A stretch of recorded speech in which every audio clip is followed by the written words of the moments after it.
why should we have one social network or one app that tries to work for everybody, basically? Why not give everyone the ability to like have the exact tabs, the exact functionality and content that they want and customize that? So I'm excited. So I really hope this is going to be like, again, not just a social network, but like the launch pad for people to explore the on-chain and online universe. And our whole thesis is that social is where it makes sense to bring that together.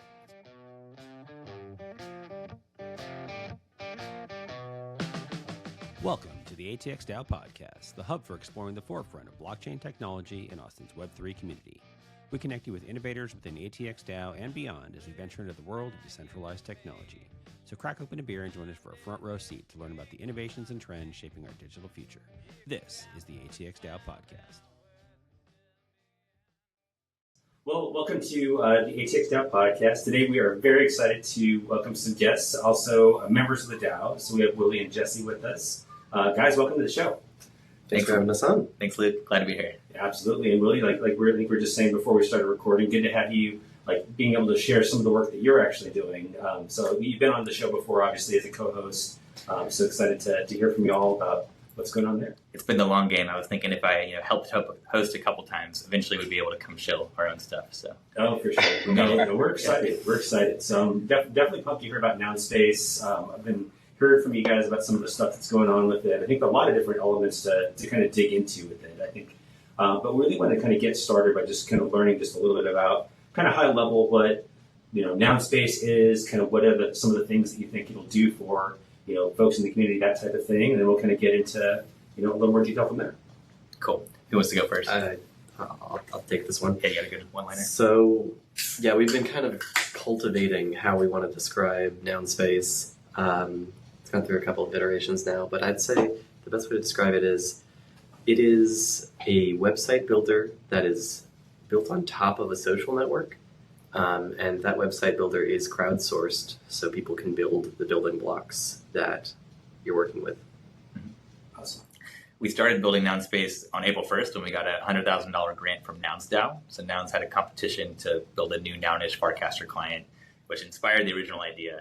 And it began as a Farcaster client inspired by the customizability of MySpace. And so that was the original seed for the idea. We got a lot of people excited about that. And then as we started working on the proposal over the course of a week, the idea just kept evolving. And I think every day, just the vision became more clear. We got more excited about it. And we're like, holy cow, this is a lot more than MySpace. Could be the future of social. And oh my gosh, it's even bigger than social. This could be the future of website builders or browsers or search engines or music streaming. Basically the everything app is kind of what it evolved into, which sounds crazy, to build an everything app, but we actually think we have the right recipe or architecture to do that. I don't think we want to build the everything app. What we want to do is we want to give people the tools to build their own everything app. Yeah, that's the only way to do it. So I think my hope is that when Elon sees what we built, basically, he's like, what? Why did I think of this? Basically, yeah. Because he's been trying to build it for a while. He's been talking about this, but I'm not really quite sure what they've shifted in this direction. And Jesse's point, it's pretty hard to build the everything app yourself. So what we've really done is we've focused on building a very simple framework in the architecture that enables anyone to build whatever they want. And we'll talk about that, I'm sure, today. But the core concept, the core innovation there is called fidgets. That's what we're calling it. If you're familiar with frames on Farcaster, it's kind of like frames on crack, we like to say. Yeah.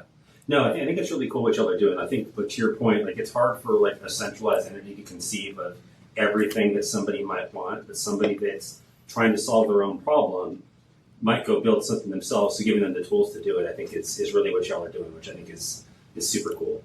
But yeah, so I think it's really great. One thing I did want to mention, though, I don't think we've introduced all of our guests. We have a special guest behind y'all. So why don't you tell us about Tom then? Sure, yeah. Excited to introduce y'all to our very handsome, legendary CEO, Tom. He's the best CEO ever. So really, he's the brains behind the project. We're just pawns in his game. He's pretty hard on us. He's been really working us to the bone this past 3 months this summer to make sure that we launch something awesome on Tuesday, actually. So I think Tuesday is going to be the day this podcast drops. We're recording it on Thursday. Today, for those who are listening on the day of. Yeah, so happy launch day to us. To Tom, congratulations. We've done it. And Tom is kind of this new meta. Basically, we are planning to make Nounspace a DAO completely owned by the community. And so to start off, we haven't, our team structure has been pretty flat, basically. We're all just on the same level, contributing underneath Tom, basically. So he's kind of our face for the organization. When we launch the Space token on September 12th, so we'll talk about Space in the fair launch, we will launch the DAO. And at that point, Tom plans to just step down and just become a regular old community member. but I imagine he might be like the one who posts in our forum like the governance process and stuff like that. So it's not like one of us doing that. Nice. And to kind of from day one, we're really setting things up so that it's not dependent on the team. The team plans to continue contributing indefinitely, but we're setting things up on day one so that the community can carry Nounspace forward in whatever direction they want to, with or without the team. Awesome. Very cool. And I think we'll get to kind of some of the inspiration behind it as well. Obviously, MySpace, I think, is going to be a part of it. So Tom is a kind of a nod to that, although I will say he is looking straight at it. So I'm used to the other Tom, like looking over his shoulder at us. So I like that he's like taking it straight on. So all that. Yeah, if you're not following Tom yet, definitely follow him on Farcaster. You'll see he has another PFP, which it does look very oddly familiar to MySpace Tom's PFP, but they're completely different. There's no connection. Any connection is purely coincidental. Yes. Here's we got a picture of the PFP right here. Awesome. It's pretty dope. And yeah, shout out to AI for helping us make that possible. Yeah. Very cool. No, I love it. Yeah, so let's talk just a little bit more about kind of the inspiration behind which you kind of talked a little bit about. I think y'all do a lot with Farcaster as well. Obviously, this shares some technology with that. How did y'all find the need for what this is? Yeah, so really, I mean, we were inspired by that grant competition. We actually had an ATX DAO party during South by Southwest, hanging out with some Nowners, and that's where the initial idea that was super basic at the time, but was just like, what if we built MySpace on Farcaster? Because Farcaster is awesome. We're all using it. We see the potential. We think it's going to be huge. Here's this awesome grant opportunity. And both Jesse and I happened to be available to build something new. Basically, we just launched Trash NFTs. We were kind of looking for the next thing to build. So basically had the idea there. And just at the party alone, I want to give a shout out to Brennan, who's a Nouns community member, who loved the idea when I kind of had literally a half joke idea. He's like, oh my gosh, that would be amazing. You have to build this. He's like, did you know that I got into development through MySpace as a teenager? And now he's a very successful full stack developer. And I think Jesse has a similar story with Tumblr. I think a lot of people in our generation got into coding through MySpace, and there really hasn't been anything quite like that. So just being able to bring that back, being able to customize the look feel of it is where it started, and how there's really nothing quite like that anymore. Since Facebook kind of crushed MySpace, there hasn't really been a social network that has that level of customizability. And why? Because that was awesome, and the web is so much more powerful with what you can do now. And now you don't even need to know how to code. You can have AI write awesome code for you to customize the look. So that was the original idea, and then again, the concept for fidgets came pretty quickly afterwards. We're like, well, what could we really went, as far as we could on the spectrum of giving people complete customizability and power. What could they do? And it's they could absolutely do anything. Why hasn't anyone built this yet? If we're talking about customization as a differentiator, why don't we take that to its logical extreme of how customizable can you actually make a website? And I think the biggest thing that's just going to make this platform different is giving people the power to create the building blocks, right? So there's other website builders out there. There's other tools for kind of creating content online, but a lot of them you have to really work within the bounds of the system that's already defined.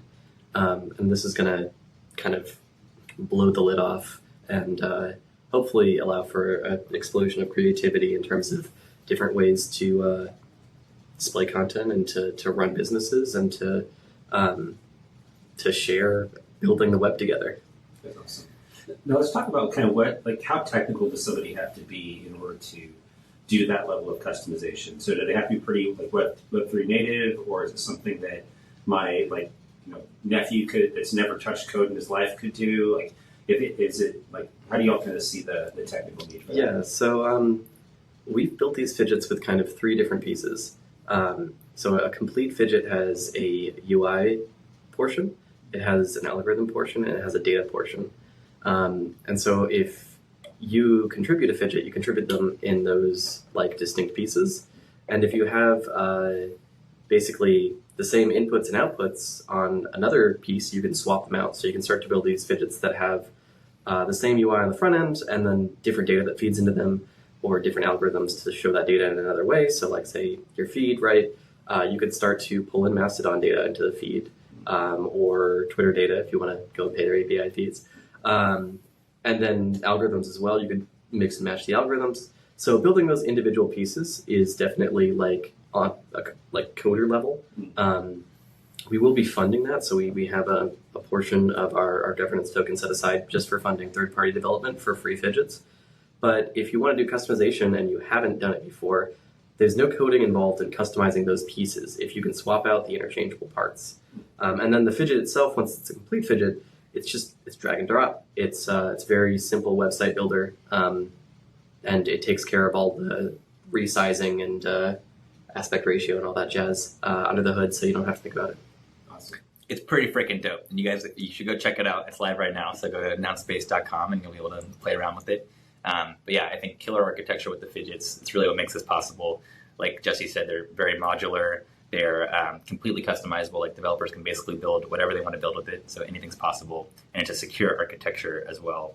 And so the fidget architecture is incredible. The customization experience is incredibly simple. I would say much simpler than like any website builder that's out there, but it's like pretty much as powerful as a lot of these website builders already. And we're just going to continue adding fidgets. We hope that developers will come add new fidgets. It's really just going to make it super powerful. The interoperability of Web3 is another really interesting aspect here. So like, for example, we have a Nounish governance fidget, and now any Nounish community can just plug in their own contracts or their own subgraph to basically now display their own proposals. And we'll have the auction fidget ready soon. So similarly, like we can build a fidget one time, and then similarly you can just replace like the data provider aspect of it and have that same UI work for anything that has like the same backend basically, or the same contracts or a fork of those contracts. So that's pretty sweet. And yeah, the customization experience, surprisingly simple for customizing the theme. If we try to make it feel more like a game than like a job. Already on day one, I'm pretty pleased with it. And it's just going to continue getting better from here. We'd love to hear y'all's thoughts on how we can make it even better. And yeah, another fun thing that I don't know if we mentioned yet, you can have music on your space as well, which is pretty cool. So all you have to do, we got it. Is it MySpace inspired, right? So yeah, and you just copy a YouTube link and paste it in there. So surprisingly simple. One of the things we need to do over the next couple of days is record like a couple-minute walkthrough of customizing a space. So we should have a video ready by Tuesday, or even if you don't have your nogs yet and you're on the fence around whether you should mint some of these nogs, which is the early access NFT that Tom's rocking, you can watch a video and see how cool it is. Very cool. So let's talk about the user onboarding process. So you mentioned like it shares some technology with Farcaster. So if I already have a Farcaster account, I can just use my same profile, my same contacts come with me, all of that, or how does that? That's correct. You get the full network, the full profile. You just link our application to the Farcaster account. It was one of the magical things about Farcaster, that Web3 interoperability. Yeah, I think it'd be a much bigger challenge for us to be building something like this if we couldn't build on top of Farcaster and not only have like all of the hard backend problems solved and like the decentralized network ready to go, but also have that all the social graph, have all that content on day one. It's just huge. And Farcaster is very supportive of other projects building clients on top of them. So like they are the same team that builds Warpcast, which right now is the top Farcaster client. But the reason they built that was because there was no users for the protocol unless there was a product, right? So they're like product-led protocol development.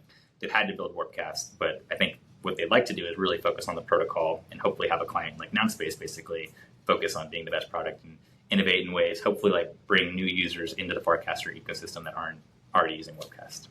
Very cool. Yeah, I think it's really interesting how they've done that. So personally, like Warpcast is the only version of Farcaster that I've used. I know there are other ones out there. But I think it's just a really cool concept where you can use different formats. Like there's some out there that are more Reddit focused and they kind of use a format like that. There's others that are other things. So I think it's really cool that you're all able to offer this additional way of accessing it. So you're nodding your head, Jesse. What? Well, we're kind of building a client builder. It's like you can build your own personal client, your own way that you want to experience Farcaster. Because it's not only customizing like your profile page or like a channel. We have this concept of a home base, which is it's a space that only you can see, and that's where you can put feed fidgets, and you can have there could be a wide range of feed fidgets. So honestly, some of these other clients out there that have a twist on them could probably propagate further through Nounspace, just as one of the options for feeds. Yeah, I see a lot of cool things these days that are awesome. I'm like, well, that would be a really cool fidget, basically. And do we need all these new things that are getting built to be their own like website, their own URL, where now users have to keep like another tab open to remember some other URL, or heaven forbid they go to Google and they search for the name of it and they end up on some phishing scam website that paid Google to show up on top. So yeah, we're really seeing a lot of potential with the home base, like Jesse was saying, as being like the ultimate way for a Web3 user, or eventually not just an on-chain user, but an online user to like have the ideal experience for how they want to explore the web, basically. So like on your home base, you can have the tabs with the fidgets that are relevant to you, for the communities you care about, the functionality you care about, because a lot of online or Web3 users' experiences look very unique, right? Like an NFT user's experience looks very different from like a DeFi maxi or from like a DAO governance participant. Or for someone crazy like us that tries to do all these different things at the same time, right? And so why should we have one social network or one app that tries to work for everybody, basically? Why not give everyone the ability to like have the exact tabs, the exact functionality and content that they want and customize that? So I'm excited. So I really hope this is going to be like, again, not just a social network, but like the launch pad for people to explore the on-chain and online universe. And our whole thesis is that social is where it makes sense to bring that together. Yeah. So like right now, a lot of the content and stuff that communities create is outside of social. It's not just on social. It's like their website, their governance, basically, their application, their forum, their Discord. And that's happening outside of social right now. We're lucky if the communities will post some of that stuff on social. And then they're lucky if some people see that and then leave the website, leave the social app to go check out whatever they're trying to show them, right? So our whole thesis is why not just make it as accessible as possible by bringing it into social. All the stuff that happens outside, the governance, the application, the website, the forum, bring that into social, make it so users can see it right there, right next to your social feed. They don't have to leave the app, and bring social into all this other stuff that's getting created outside of it. So that's what we're doing. Yeah, that's awesome. Yeah, I think it could be really a cool thing, just even for content creators, right? Because they like even for our podcast, like we have content that exists everywhere. We have it on X, we have it on YouTube, we have it on Spotify, Apple Music. Like there's stuff everywhere, and that's just the podcast element of the DAO. But we have, paragraph.xyz. We have all these different things out there. So having kind of one place that folks can go to access all the content that's out there, I think would be really cool. Exactly, and we'll have fidgets for each of that. So you can compare that to like a website builder. You could go create your own website. You could try to like add like all your podcasts and all of your blog posts and paragraph and stuff. Or you can have a podcast fidget and just put in the podcast. Or you can have your podcast channel. Or you can have the paragraph fidget and just put in your thing there, and then boom, there's all your paragraph posts. So yeah, that's I love hearing that because that's exactly what we're trying to go for. And to your point too, even the content creation, a lot of what makes social apps unique is the ability to like create the content inside of the social app. So like Twitter pioneered these short character tweets. Instagram has like the photos and the pictures. Snapchat's got cool little filter type things, or the 3D faces, which are fun. But Warpcast right now is just like the Twitter clone, right? But different content creators like to create different type of content. Those can all be fidgets right next to, like, you don't have to leave to go create the content. You can generate a meme from right inside of Nounspace, or like have a fidget just for the Nounish community to be able to put noggles, like upload an image and place the noggles on it from right there inside Nounspace and just cast it right away. So yeah, also just the ability to create content and being, again, to be able to customize your own content creation experience. And rather than Nounspace trying to figure out what is the optimal experience, letting the developers do it, letting the users choose. And that's one point that, I wanted to mention earlier, because we were talking about, do we have the ability to create like the ultimate social network? Like, does Nounspace team know what that even looks like? Like, I know I wouldn't bet against us, right? But what I am very confident in is that our team has the ability to create the tools, the framework for everyone to build it, and to do that in a way that's actually decentralized and community owned. Jesse and I are pretty lucky to have like some pretty deep DAO experience, a lot of which has come from ATX DAO, that we're excited to be able to use to actually build a social network that's community owned, because it's another thing that should exist. It's 2024. Which of these social networks are actually doing that, even if they say that they're decentralized? Yeah, absolutely. No, that's awesome. And Ash, are you in Farcaster? Yeah, most definitely. In fact, I had a conversation with Jake earlier on today, who's kind of like a well-known account on Farcaster. He is doing this Pantone color. Well, not exactly Pantone, but like, colors on base, basically, where you can have these RGB kind of spectrum of colors that basically are NFTs. And we were just having a conversation. It would be like, hey, this would be kind of hilarious to have like paint on Warpcast, right? And referential to these NFT color bases. And then that spin at the end, you have a functionality to spin up an NFT based on these colors. Theoretically, I guess those kinds of NFTs, that can be built as a widget or a fidget and then deployed on Nounspace as well, I guess. 100%. That's a perfect example. So it's like we're seeing all these things just like that. They're like, that would be a great fidget. It doesn't need to be its own website. We're sending them some nogs, so they'll be all ready to go to have their own space on Nounspace. They're excited for that. We also I minted one of the colors, hex code 069420, which is the Pepe green color. And then Cam over here is in the room. He actually minted a very special color. It's Nounspace Tom's eye color, which is secret because Nounspace Tom never takes his shades off, but when we generated the artwork, we have the picture of his eyes, which we really hope never gets out there. But if you're curious what the eye color is, you can look up the name Nounspace Tom's eye color, and we've already invented that. Maybe he can. That's awesome. On his face. Yeah. Yes, that's pretty cool, man. I had a question about dev interoperability or portability in terms of like building a frame versus a fidget. That is, like, theoretically, if you built a frame, is it like literally you just copy and paste the code and it's in like a new kind of like IDE environment that deploys to a fidget, or it's like no, you got to make a little bit of a bridge, but it's pretty easy to do. Yeah, so we actually have a frame fidget already. So any frame that's out there, you can just store in your space as a fidget. So if you want to build a fidget that way, it's just that easy. And then as far as like taking an existing app and then putting it into a fidget, we're going to have an SDK for third-party developers that will basically give you the way to communicate back and forth with Nounspace. For security reasons, every like third-party fidget is going to be within an iframe, and then there will be like a way that they communicate with the rest of the application. You can put the full app inside that iframe if you want, but you're not going to be able to do like back and forth outside of that SDK. Mm-hmm. We even have an iframe fidget. That's how we're maintaining like XSS security, preventing people from injecting JavaScript into the platform. And when we open it up to anyone to develop it, there will also be like an App Store review process. So just like the App Store has to review all these apps before they make it available. We'll have to do that as well. Right now, we're just building them in-house.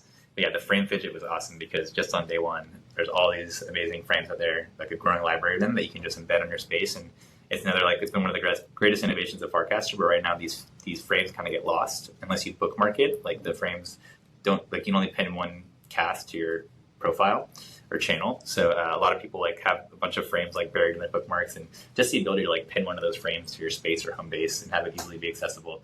And I think a great, much needed improvement. So the iframe, you can literally just paste the URL to any website and have like a whole website or application embedded, which again, like is not that, it is pretty simple, but again, is a huge improvement and upgrade to like what's currently out there. So I wanted to talk on interoperability just a little bit more. One really important piece that we spent a lot of time thinking about is authentication with third-party applications. So if you're a third-party application, you probably have users already, like a lot out there, unless you're just starting from scratch and you want to just borrow Farcaster or Nounspace like user identity. And so we've built this authentication system that allows you to securely store credentials within Nounspace that can only be accessed by the user and you. So there's a 2-layer encryption process that basically allows you to do a one-time link where someone logs into your app the first time that they interact with the fidget, and then never have to log in again. Oh, cool. So it's like replicating that MetaMask kind of functionality where you're always connected to that site or whatever, so it auto loads theoretically. Yeah, pretty much. Yeah, with like logging into something, basically, another account. That's pretty cool. I gotta ask, I remember in MySpace used to have this thing where you used to have like the top 5 or whatever. Are you guys gonna have the top 5 fidget? Please tell me or fidget. That's gotta be there. And there's gotta be, it being crypto, there's gotta be this speculative gaming aspect that we can use the space token on to like basically bet on who's probably in the top 5 rotations for each people. Like, come on, we gotta have this, guys. It's Web3, right? Like, what would we be doing if we weren't doing some cool stuff like that? Definitely the top friends fidget is coming very soon. We'll see if we can have it by launch. If we don't have it by launch, just know it's around the corner, like days, not even weeks. But that will just be like the V1, where it's more similar to MySpace, where you're just showing your friends and their PFP and a link to their space. But we've talked about like friend tech style bonding curves, where if you want to like have a friend and your top friend, you have to mint their NFT. And then you can like race your friends to like try to mint the NFT first, because whoever mints it earlier is going to get a better price. And then you could like dump on your other friends who are minting your friend's NFT. We'll see. It seemed to work okay for friend tech, but it also kind of fizzled out. So definitely open. If anyone has any cool ideas for fun degen things we can do with top friends, I do think that that's a great opportunity that we should not ignore. There's also like an opportunity for a third-party developer to come in and create something fun.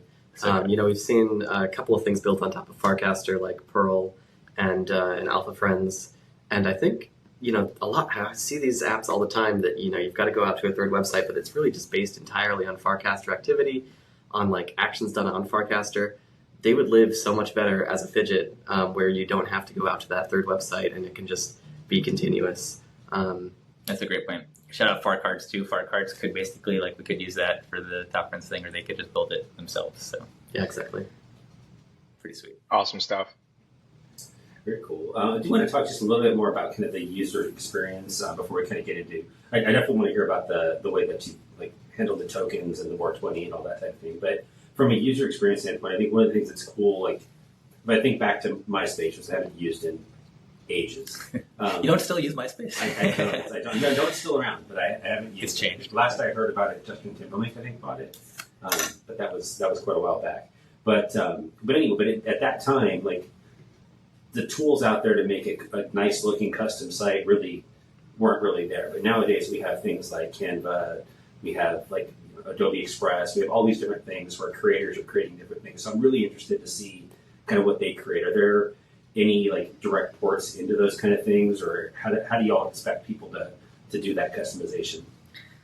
So right now it's pretty basic. So if you think about what's actually editable on a theme, there's just a handful of things. So like the primary font and the body font. So you can set the font and the color of those, the background color, and then the fidget color, which is the color of these components, which again, you can set these like global defaults on your theme, but then further each fidget has theme settings. It's pretty cool how we've set this up as well, like a common library of fidget settings that then once developers can come in and build their own fidget, they can just select from these different fidget settings so they don't have to like create their own unique custom setting experience. But these fidgets themselves, as long as the developer makes it available, can either they can either inherit the global theme settings or let the user just customize each fidget individually. So that setting's available, but the developer decides whether or not by default the settings are inherited. So again, it's like the primary font, the body font, the background color, and the fidget color. And the other piece is code, which the code just affects the background. But I think we'll see. I think some fidgets we might be able to have like a CSS thing so you can put like custom code into the fidget as well if you wanted to, and we can see if that inherits. Yeah, we've got direct HTML, CSS, just box. So if you want to get fancy with it, you can do whatever you want. Mm-hmm. And that's basically it, that and the music. And then, so as you can imagine, it's not super complex. Definitely, we don't have any like tie-ins with like Canva or anything right now. That would be cool, but I definitely think it's like even easier than Canva, where you have like all these different options for stuff to do. We really try to make it something that, like, in theory, once we have it live on mobile, you'll just be able to do it from mobile, which is pretty cool. But what I'm super excited about is the AI bot, because like who has time to customize their theme these days? And like to your point, like on MySpace, it was super hard to make like a bespoke custom theme, but now you just have to imagine it and just prompt it. We don't have that built yet, but the pieces are there, and we don't have to do the hard part. We just have to make a nice, great experience. So I can't wait just to be able to type in like, oh, I want a cool rainbow unicorn theme prompt, and then boom. And I want the rainbows to follow the mouse and stuff like that. I was actually thinking of a cool Nouns novel theme where you could have the noggles there and you could have the eyes maybe like following the mouse as you move the mouse around the page. Yeah, we could do some fun stuff. Yeah, I mean, the AI is getting really good at just taking input and turning it into code, and code that actually works. Claude right now is doing a fantastic job by all accounts. So I can definitely see us doing integrations with that kind of stuff. Yeah, who needs Canva anymore, right? Canva is so hard, yeah. Well, like even now, I love the AI integration that y'all have coming up, because I think even now, like I've never been an artist, but most of the cool things that I make now I use either DALL-E or just Midjourney a little bit. I have way better results with DALL-E, but it's just cool that you have it built in. You can kind of describe what you want, iterate on it. I think that's awesome. Totally. My trick is to always just tell DALL-E to make it psychedelic, whatever my art is. I just say make it psychedelic, and it always makes it cool. I had a fluke the other day, though. Cass tweeted about it. I asked it for like a half. I was going to do something with Tom. I forget exactly what it was, but it was going to be half cheetah, half tortoise, human. And I asked it for that, and it literally gave me something that looked like a 2-year-old drew it. Like it was like a circle for the head, a big orange body with black dots, and then a green like circle for the legs with just like black dots, and then it was like a stick figure, like big frown on the face of this. It has some sort of bug or something, but it was hilarious. Its training data is sparse there. I'll see. I'll pull it up. I mean, yeah, actually, on the topic of AI, so we are doing kind of this integration with Morpheus. So Morpheus is a decentralized AI platform that basically provides compute on various models. And we've built kind of the foundation for their like non-fungible agents, NFAs. as like something that also works with fidgets, where we use the same term, but it's a non-fungible app instead of a non-fungible agent. And because they're kind of interoperable like that, folks from Morpheus will be able to just put out their AI as a fidget that could then be installed on a space. And you could just have a way to interact with any of those agents directly in Nounspace. Very cool. That's awesome. I love that integration that you'll have there. So speaking of Morpheus, did you want to show them? Yeah, we're sorry, real quick. You have to see it. Here's the half cheetah tortoise van. It's like zooming in, but you can see it's absolutely terrible. Yeah. Yes. So working with Morpheus on the agents, and pretty excited about that because when if you guys haven't heard the Morpheus episode, definitely go back and listen to the episodes with David Johnson and with Eric Voorhees. Morpheus is awesome.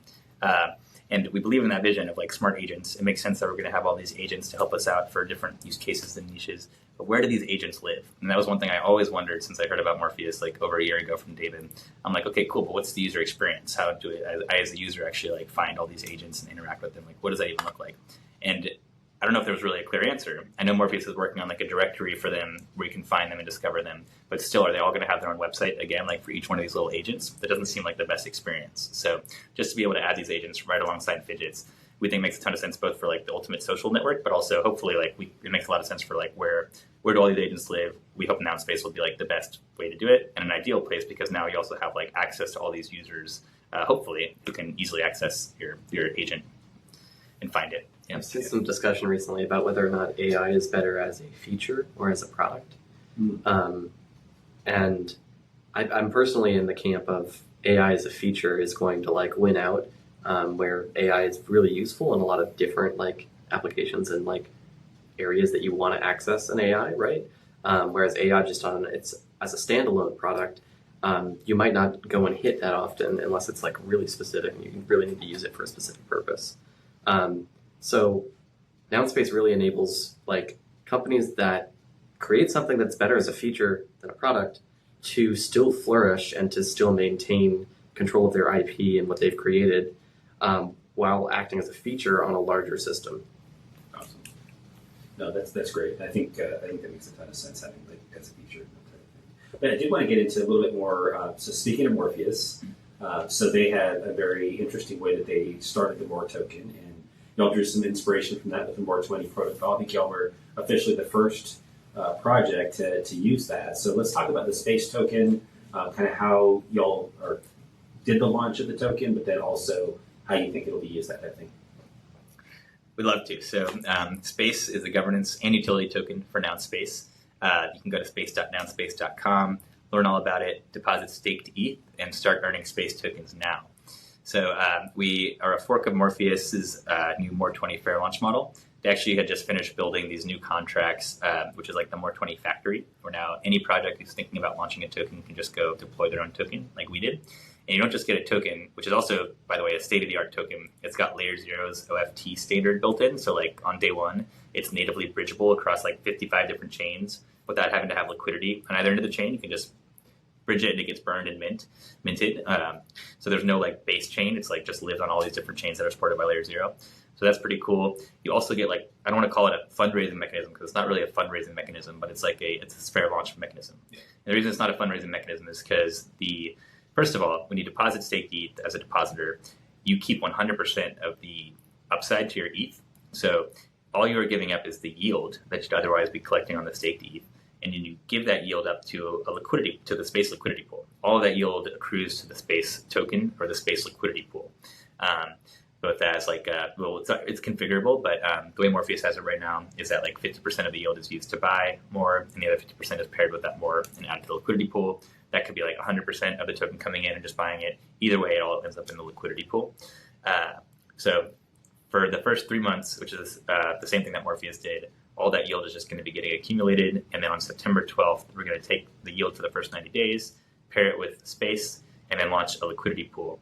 And then for the next almost 11 years starting June 14th, there will just be ongoing yield based on how much ETH is staked. So it's pretty cool. So it's a model where, like, unlike like an ICO, for example, like there's no way like we're just going to raise like millions of dollars on day one, and there's also no way unless like there's some black swan event, like investors or depositors can't get wrecked, which is kind of wild. Like that hasn't quite existed, but like the worst thing that happens is basically you still have like one ETH is always one ETH basically. You're just giving up the opportunity cost of that yield. using your ETH to generate yield. And they're continuing to evolve Morpheus. So I do think that would be cool if, like, I mentioned to them that potentially you could get like a token when you stake it, so that you could even use like your like tokens in DeFi and stuff and take leverage against it and stuff. Like that could be pretty cool. Certainly possible because you always have like one ETH in there that can be withdrawn instantly after 7 days. So that's the background. It's a very cool new model that now anyone again can launch just like we did.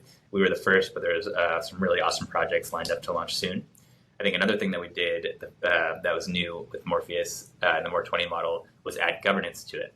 So when you create a More20, one of the things you choose is, in addition to the capital providers who get tokens emitted, what other buckets do you want to like emit tokens to?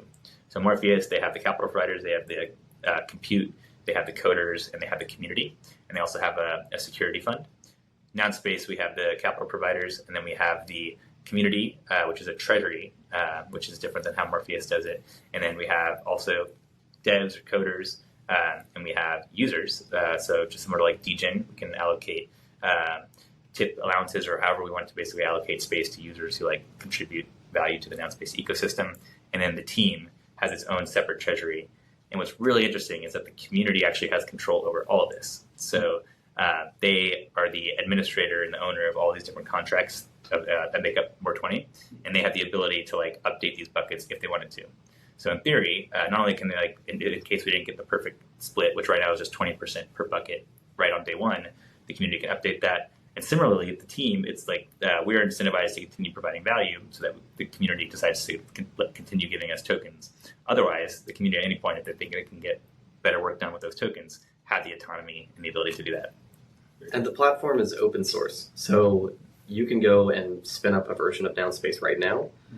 So if the community really wanted to kick the team out, they could build a new team. They could take the open source code and spin up a new version, start making changes to that.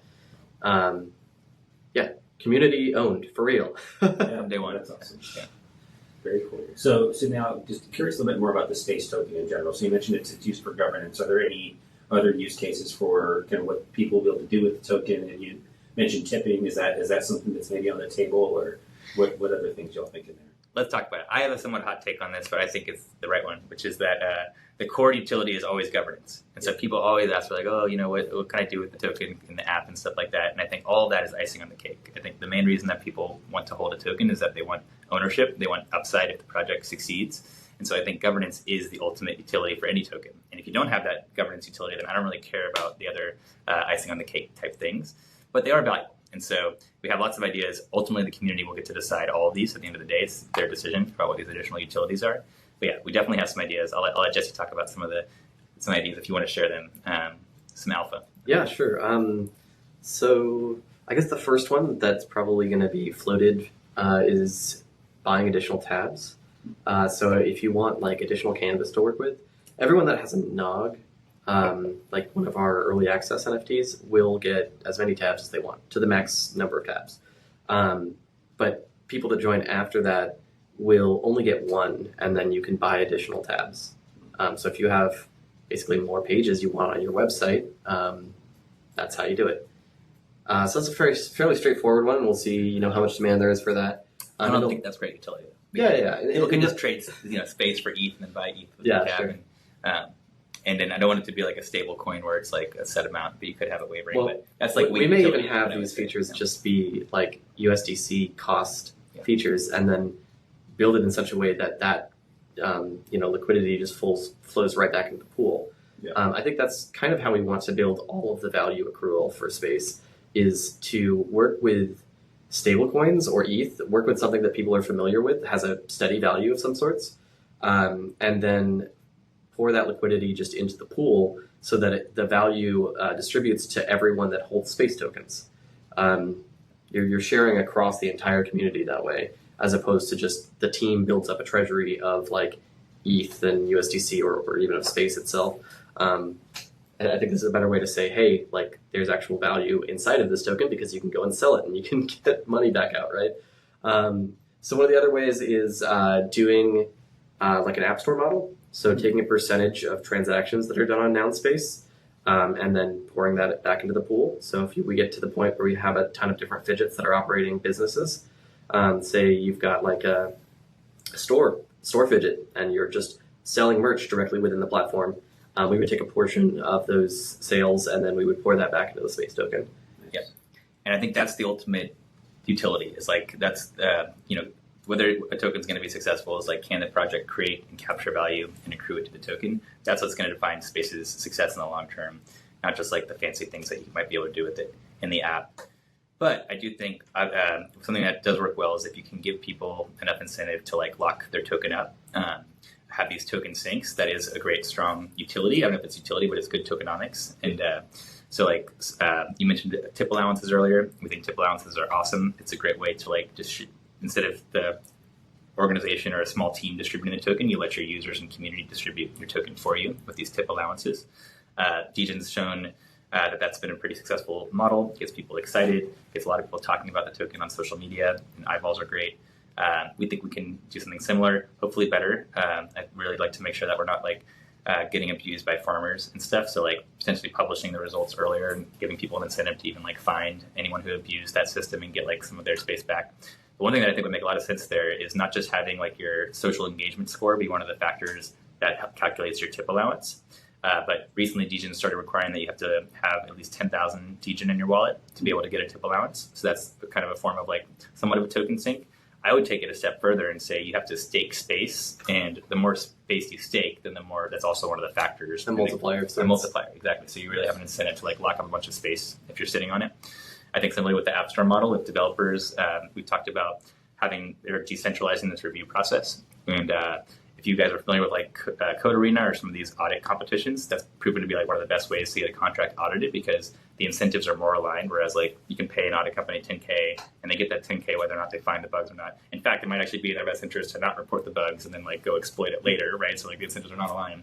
Whereas with these centralized competitions, and with app reviews, we can basically have developers stake space if they want their fidget to get reviewed. And then if no issues are found in the review process, then they get all their space back. But if anyone's now incentivized to go review it, we have a rubric. If they report any issues and they're the first one to report it, they get some of that. Validator style. Yeah. So that's like, and that's been a pretty good model for like Trust Wallet and stuff for like if you want to get a pull request done. And I think we're going to need stuff like that because there is going to be an incentive to get your fidget approved because you can start earning space like if it's a good fidget that people use. So I think that makes sense. I do expect like if we have these tip rewards, we might get hit with like a lot of farmers and stuff like that. So I think for a while we might have like the NOGs basically as like a token gate where you do need to mint the NOGs just to be able to get in. Because it's tough when you have these incentives because people will definitely try to farm it, and we see that happening on Farcaster quite a bit. Yeah, there's going to be a continual fight against bots on any social network. I think the real trick is going to be figuring out how to, I guess, create a target for activity that we want to see on the platform, and then quietly make that the measure that we do for tip allowances. I don't think our distribution for tip allowances is going to be public for the same reason that Degen doesn't do that. Just because that has a tendency to incentivize bad behavior. Yeah, very cool. So that's I think that's really cool, and I like that y'all are thinking through all those different elements of the tokenomics on it. Because I think sometimes a protocol will just launch a token and then it just goes crazy. So we launched today. So today, Nounspace is available. So if somebody wants to get some nogs, how do they do that? How do they actually start to build on Nounspace? Well, you should be able to go to nounspace.com and get yourself a pair of nogs right there, and log in and start building. Awesome, very cool. And then if they want to find y'all, so where do we find you two? On Nounspace. So what do we do to get to you? I'm at Reality Crafter on Nounspace. And I'm willywonka.eth, and that's Nounspace Tom. And you can come to Nounspace, and even if you don't have nogs, you'll be able to visit any profile and interact with the fidgets. We actually call them spaces, not profiles. But you only need nogs if you want to be able to customize your own space or home base. So you definitely want the nogs, but we can't all afford nogs right now. So don't be sad. You can still come on at current prices, the nogs are like $30-$40 thereabouts. Oh yeah. Yes. So yeah, so definitely go get your nugs. People, you're going to want them. I would say that now's the time to do that because it's definitely something that you want. Lifetime access to Nounspace. Why would you not want that? And they're hot, and they look all unique. So you might even want a few pairs just to make sure you've got one for every outfit, just to be safe. 100%. Well, guys, this has been awesome. Thanks so much for being on today. Really appreciate y'all. I'm excited to see how Nounspace continues to evolve and work with you all on there. Thanks so much, Luke. We'll Thanks see for y'all having us. on the moon. Okay. Take care, fellas. Thanks, Ash. Ciao.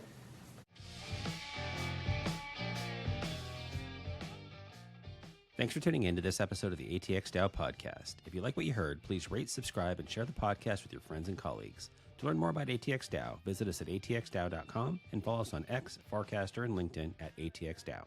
Thanks again for listening, and we'll catch you in the next episode.